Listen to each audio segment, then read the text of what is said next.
Yo, imagine you're a world champion. You trained a whole camp, you touched gloves, and then by round 6, your corner looks at you and goes, yeah, nah, we're not doing this anymore. That's Boots Ennis versus Aantis Stanionis, a welterweight unification fight that didn't end with a lucky punch. It ended with an undefeated champion getting systematically broken until his own team saved him from himself. And if you blinked, you missed the real story. Boots didn't just win, Boots upgraded the damage every single round, like a video game boss fight where the difficulty keeps getting harder, except you're the boss getting wrecked. Stay with me, because I'm gonna break down the exact moments this fight flipped from competitive unification bout to somebody please call his corner. Oh wait, they already did.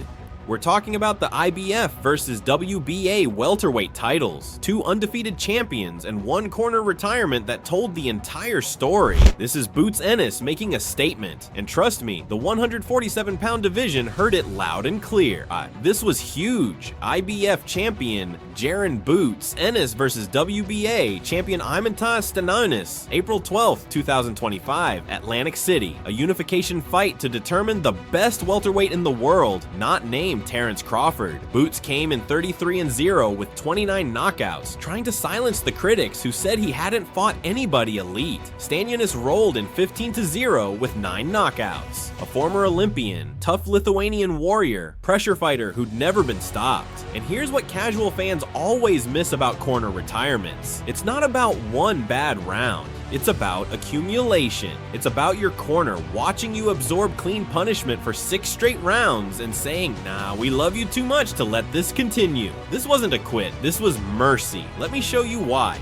Round 1 starts with that championship level chess match energy. Stanionis wants to walk Boots down. Tight guard, heavy feet, bringing that Eastern European, I will break you mentality. But Boots is calm. He's doing that Philly shell thing where he looks bored, like he's waiting for his Uber Eats to arrive. And then suddenly, bam, the order's here and it's piping hot. Key detail from this round, Boots came out switching between orthodox and southpaw stances, changing levels with his jab, throwing the right to the body. He's already testing range, making Stanionis think, setting traps. And at the midpoint of round 1, Stanionis caught Ennis with a counter left hook, a solid shot that let Boots know, hey, I'm here too. But Boots didn't panic. He just nodded like, okay, cool, now it's my turn.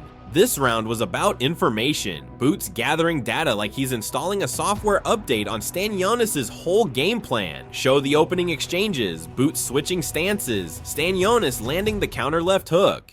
Round 2, Stanionis tries to make it rough. He's trying to force Boots into phone booth exchanges, that dirty inside work where size and strength matter. But here's the problem. Ennis continued to dominate with his jab, but it was from the southpaw stance in the second round. He's catching Stanionis coming in, pivoting out, making him turn, and every time Stanionis turns, he's eating a clean shot. And then boom! Stanionis landed a huge left hook flush on Ennis' chin after Boots stayed in close too long. For a second, you're thinking, oh, Stanionis might have something here. But Boots just smiled, like he enjoyed getting hit. That's psychopath energy right there. This is where Boots starts showing the difference between pressure and effective pressure. If you're walking forward but getting countered every 3 steps, that's not pressure, that's cardio with consequences. Highlight Boots' southpaw jab work, show the big left hook landing on Ennis, his reaction.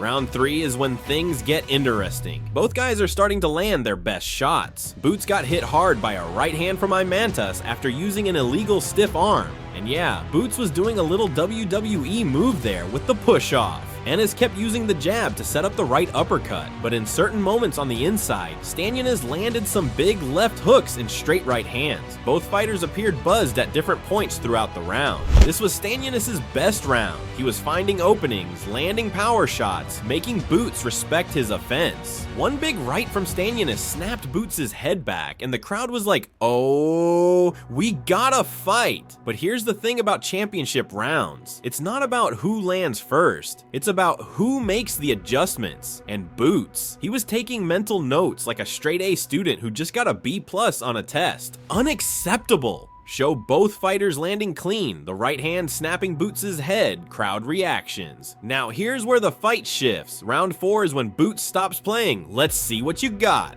and starts playing, okay, I've seen enough, now let me show you something. Stanionis probably thought he was in a competitive fight. He wasn't. He was in a tutorial, and Boots was about to start the final exam.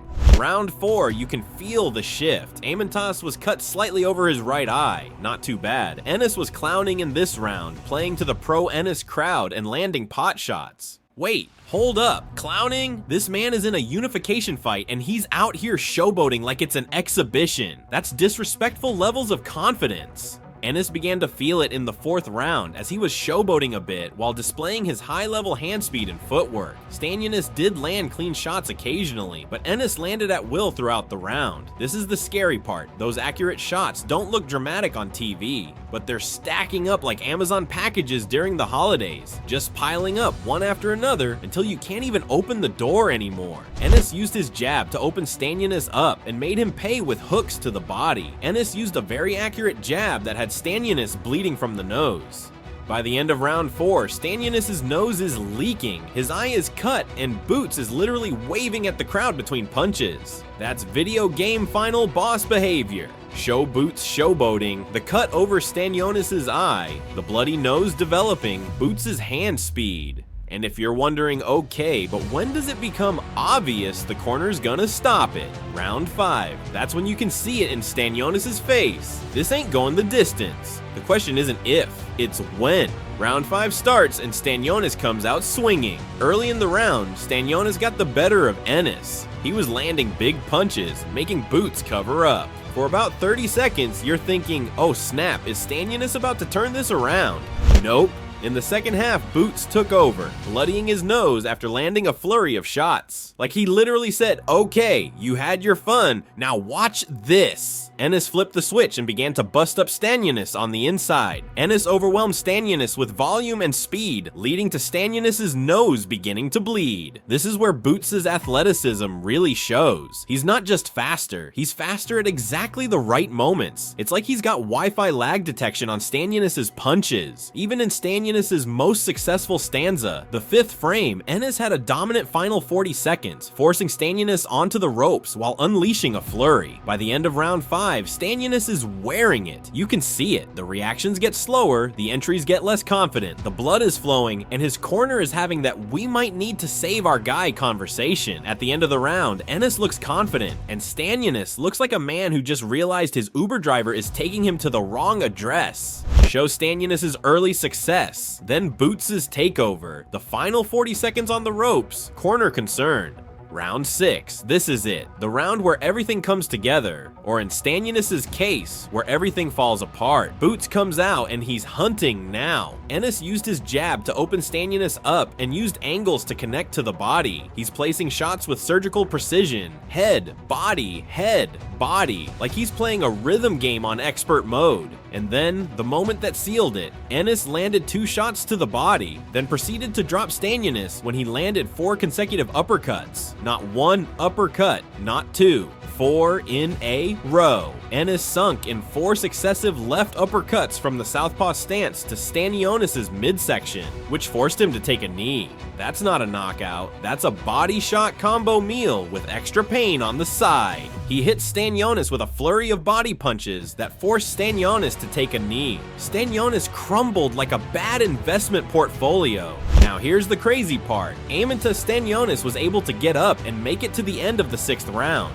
This dude is tough. He beat the count. He survived the round. But toughness ain't enough when your corner loves you. The round ended, but Stanionis' trainer Marvin Somodio stopped the fight before the start of the 7th. RTD retired on the stool. Despite making it out of that round, an already bloodied Stanionis was deemed to have endured enough by his corner, and that's where the fight was stopped. That's not a quit. That's a team saying, we know you're a warrior, but warriors don't have to die on the battlefield to prove it. Show the 4 uppercuts in sequence. Slow-mo. Stanionis taking a knee, beating the count, walking to corner, corner waving it off. This wasn't just a win, this was Boots' statement to the entire welterweight division. All 3 judges had Ennis winning 60-53 at the time of the stoppage. He was awarded all 6 rounds and credited with a knockdown. That's a shutout, a complete masterclass. Now the Philadelphia native Jaron Boots Ennis is the unified IBF, WBA, and Ring Magazine champion. He walked out with 3 belts proving he's not not hype. He's the problem at 147 pounds. Here's what this fight proved. You can be strong, you can be tough, you can be undefeated, you can be a world champion. But if you can't deal with speed, angles, precision punching, and a fighter who can switch stances mid-combination, your corner might have to save you, and there's no shame in that. According to CompuBox, Ennis outlanded Stanionis 23-9 in power punches to the body. That body work was systematic destruction, and after the fight, Ennis said, "I feel like I was just getting in my groove, started getting loose. I had fun, and my dad told me, just keep pressing, you're going to stop him." And what's crazy was, I had a dream I was going to stop him just like this in the 7th round. It came true.